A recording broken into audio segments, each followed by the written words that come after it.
kunyari may ano, candle. Kunyari may candle. Ito kunyari. Lagyan natin ano, french fries. Yan, nakalimutan ng candle. Mag-blow ka. French fries na lang. May blow mo na. Eh, mabili.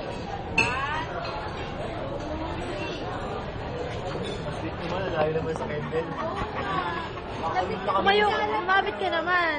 Kasi po, ito yung mabili. Yan.